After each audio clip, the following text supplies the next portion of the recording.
In each of the interviews with Zarteshti women, I ask them about their lives. So I'm going to tell you a little bit about my life.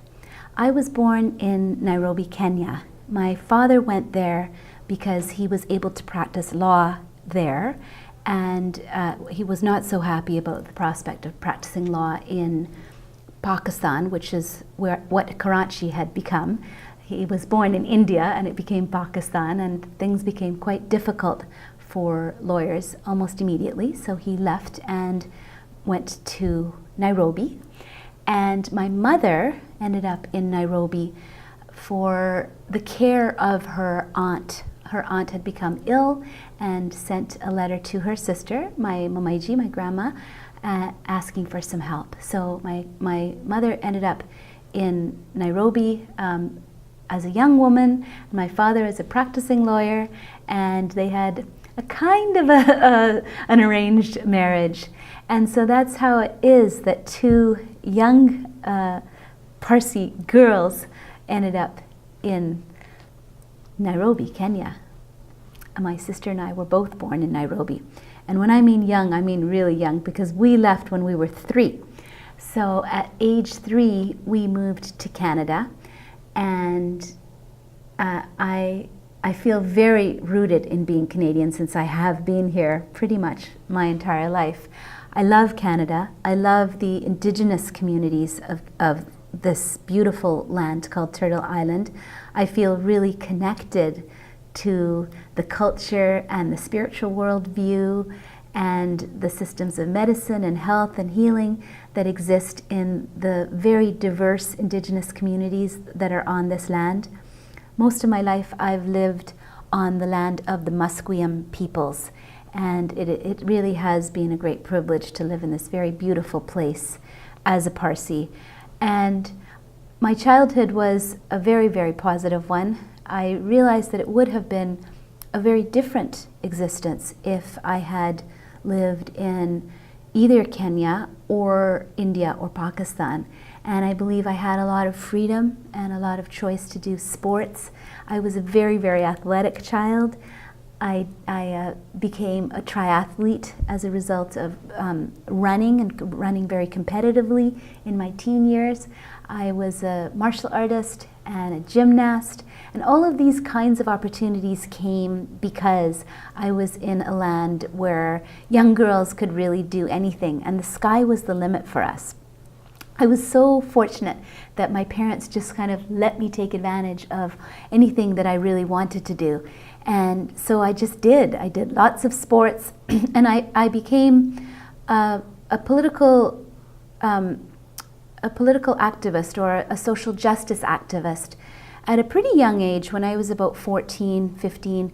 And that happened very specifically because I am a Parsi, and our parents took us to India when I was a teenager, and I came home realizing how connected I was to other parts of the world, that I wasn't just a Canadian.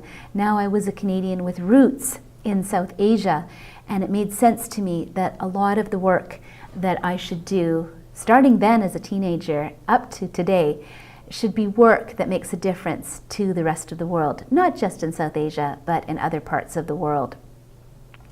So my childhood was a very full one, a very rich one. My mother was sick most of my childhood. So as soon as we came to Canada, I think I was about 4 when my mother got diagnosed with systemic lupus erythematosus. And that was the most difficult part of my childhood because my mother was in the hospital in and out very, very frequently. Much of my youth was spent wondering whether or not I would have a mother. And so that was the difficult part of my childhood.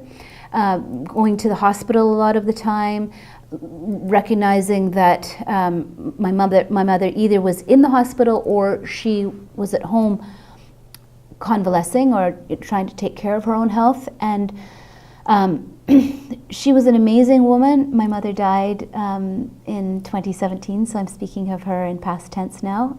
And she was an amazing, very, very, very hardworking, really fun-loving, beautiful woman who never spoke about her pain, never spoke about her pain.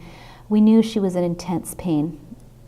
almost all the time. The disease she had was a very, very difficult disease, but she never let anybody tell her that it was going to kill her.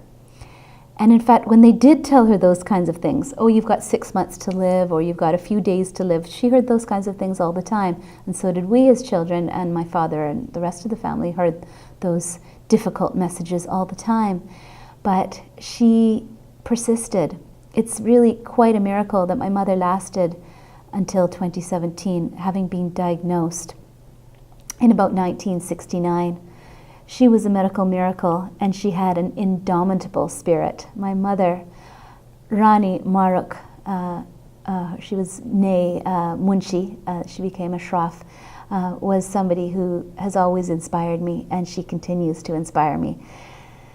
And because she was so sick all my childhood, I learned a lot about my own strength and was challenged to do things to take care of myself and my sister, and to do simple things that other Canadian kids didn't do so much, like making my own lunches at from age 6. And something that I tell my kids now, you should be making your own lunches. And they say, yeah, Mom, please make my sandwich.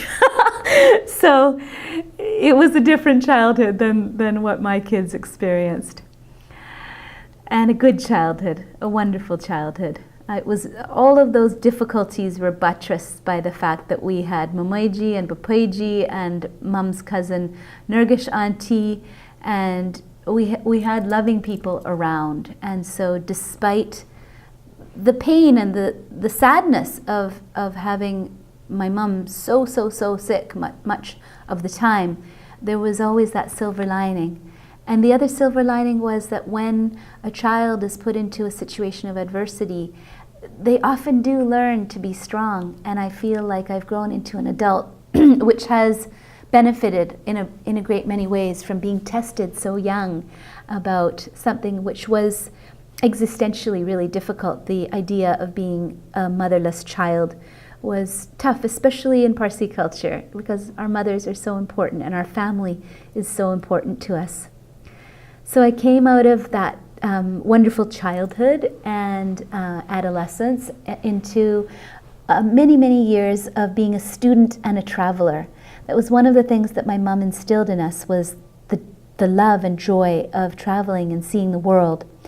And so 10 days after graduating from high school, I left and went to McGill, which is a university in Montreal, Canada, and had a wonderful time studying French there. And then I did an undergraduate science degree at a university called Trent in Ontario, which was a wonderful exploration of science joint with art. So my science degree had a lot of comparative development studies and a lot of studies of Indigenous peoples of Canada. And after that degree, I had a wonderful opportunity to go and live in Canada's Arctic. I did that for a year and really had a wonderful chance to live amongst Indigenous peoples, the Inuvialuit and the Dene, and was adopted by an Inuvialuit family and given a name, Iqaluk, as part of their tradition. I was named after the grandfather in that family. I learned how to shoot a gun. 22, I was taken out hunting, and I was really trained in the kind of old school way. The brother in the family who took me out to the very remote cabin said, "City girl, you are not going to eat tonight if you don't find dinner." And he taught me how to basically trap a jackrabbit, and so I had to learn how to do that, and I didn't do a perfect job of it, I have to say. I came back and my little noose was filled with a little jackrabbit, and the jackrabbit wasn't dead, and I felt awful, so I had to club that jackrabbit. And then we did eat that night. So I learned quite a few things from that wonderful Nglangasak family that adopted me, and loved living in the Arctic. I felt a deep cultural connection with the Inuvialuit, Dene, and other people who were around at that part of my young adulthood. I then spent time in England, where I did my master's degree, and loved being in England in many ways, but there's a very deep part of myself which is anti-colonial and anti-imperialist and anti-racist, and I had a hard time in many ways going back to the country which had done so much damage to so many members of our family. I think of my grandfather here, Bakaji Shraf, who went to fight a war for the English. That just blows me away that we did that our community did that, went and fought for people who had done so much damage to us, putting our own lives on the line. And in fact, that's exactly what my grandfather did. He was in Basra, Iraq, fighting for the English, and he came home with noise-induced hearing loss. And I imagine that he also had PTSD. And his life was never the same. It made it really difficult to raise a family and to get a good job. And so I really do think of all of those people in my life when I think about going to England myself and doing a degree there. But I did it, and I did my thesis on working class women and mental well-being, and I studied mental well-being within a social context, within a political context of looking at capitalism and mental health. And what I learned was quite profound for me on a very deep, kind of emotional, philosophical level. And that was that even being an oppressor for hundreds and hundreds of years and doing all of that damage and reaping all of that material stuff and raping all those people hadn't done much good for English people. Because here I was living in the North and working with working class women whose lives were really, really difficult. Being the fifth of 5 classes was difficult for them in every way imaginable, including their mental well-being. And so I learned that being an oppressor nation, being a colonial nation, in the end wasn't really good for England. And so all my work in social justice was really validated by that experience of seeing that all of us must never strive to do to the other what has been done to us. Those kinds of cruelties should never be done to anybody. And to work in solidarity with activists who do live in a country like that, and that I do continue to do, to work in solidarity with activists around the world for a more socially just ecosystem and human system. So that was my master's degree. Then I did my PhD at the University of Toronto, which was a beautiful experience. My passion at that point had become holistic health, and I continue to work in that area. So I have these 2 sides of myself, one which is very interested in integrative health, the mind-body connection and spirituality, and the other side which is really interested in social justice and changing the social order so that everybody on planet Earth gets their time in the sun.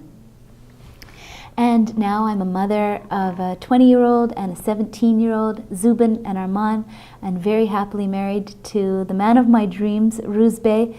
I dreamt about him well before I met him, and some years later I did meet him, and we fell in love and are still deeply, deeply in love, and have these 2 little blossoming children who are the result of us being in love. Zubin is a student at UBC in the field of international relations, and he loves to travel, and he speaks French, and is a soccer referee, and he's very passionate and out in the world. And Arman is also really interested in social justice issues and politics and writing, and his passion is probably going to lead him in the direction of engineering and computing, which is the area that my husband is in. And he also speaks French, and he's doing some leadership things. So yes, I love my children, I love my husband, and I really do love living here in this land of the Musqueam, where I work as an educator and researcher in the field of public health. Thank you.